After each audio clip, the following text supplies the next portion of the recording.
A firestorm from the press. The mainstream media slamming President Trump for his tough talk on North Korea. Take a listen.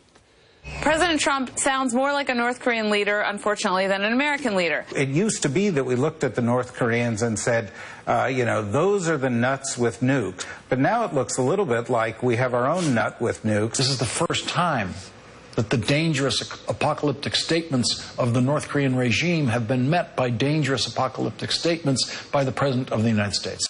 This wasn't Saturday Night Live, folks. This is supposed to be real news. Here now to dissect all this is Steve Forbes, Forbes Media Chairman, along with Hadley Heath Manning, Independent Women's Forum Policy Director. Good to see you both. Steve, first of all, I just got to state the obvious, which is that Kim has been working on nuclear weapons for decades. He's been working on ICBMs for decades, despite all the promises and happy talk of our presidents and our secretaries of state that sort of bribing him into doing the good thing would work, and it didn't. He developed the nukes anyway. So President Trump is just coming on to this late. It's not that President Trump created this crazy man in the nuclear North Korea. It's that previous presidents did.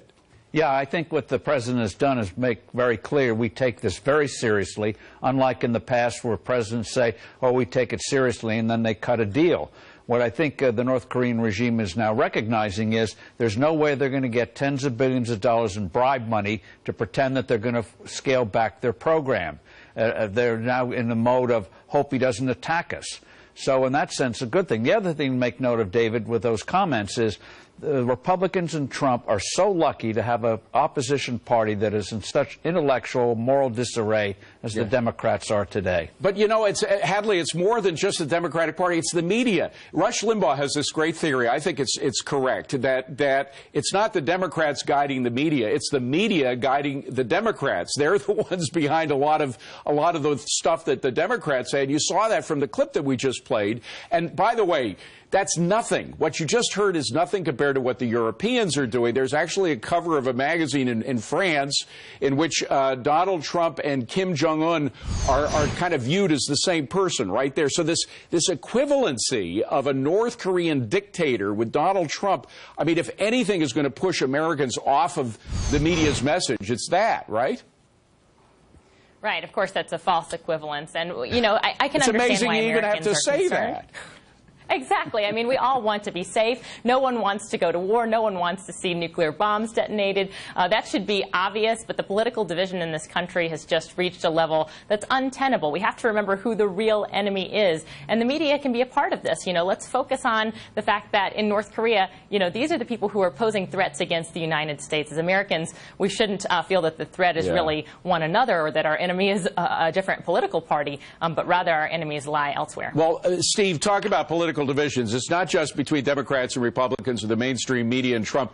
It's in the Republican Party itself. And, of course, Mitch McConnell made this statement, which is kind of wild, about how the president had this excessive enthusiasm or optimism about getting the job done, getting health care in, when Mitch McConnell's the one who said you could do it, to which the president answered the following. When he was asked whether Mitch McConnell might lose his job over saying stuff like that, this is how the president responded yesterday.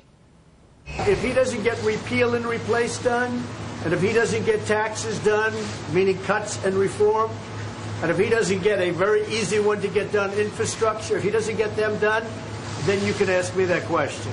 What do you think, Steve? Is he in danger, Mitch McConnell, of losing his job? No, but the Republicans are in danger of losing their majority in the House and perhaps the Senate next year if they don't get something big. This is, David, now a Senate problem, so the president's right to focus on the Senate. The House passed a health care bill. The House will pass a tax bill next month. But in terms of whether the Senate's going to get around to doing anything, particularly on the tax side, I think the president's just sending a very strong warning to the Senate Republicans. House is going to get it done. You better get it done, too, because we're all going to sink together if you don't. Hadley, I think the big difference between health care reform and tax reform is that the president truly believes in tax reform. When Steve Mnuchin and Gary Cohn were outlining a tax reform measure a couple of months ago, the president was behind it 100%. He may take this issue to the people directly in a way that he didn't do with health care reform. What do you think? Well, that's true, and healthcare may be the most complex political issue of our time. Exactly. So it was certainly difficult. We tend to despair and say, Congress and the president aren't getting anything done. But President Trump has, in fact, signed 43 acts of Congress so far. True. Most of those have been aimed at undoing regulatory and Hadley, you know who knows issues. that better than anybody is the marketplace itself, investors. That's why the market's up.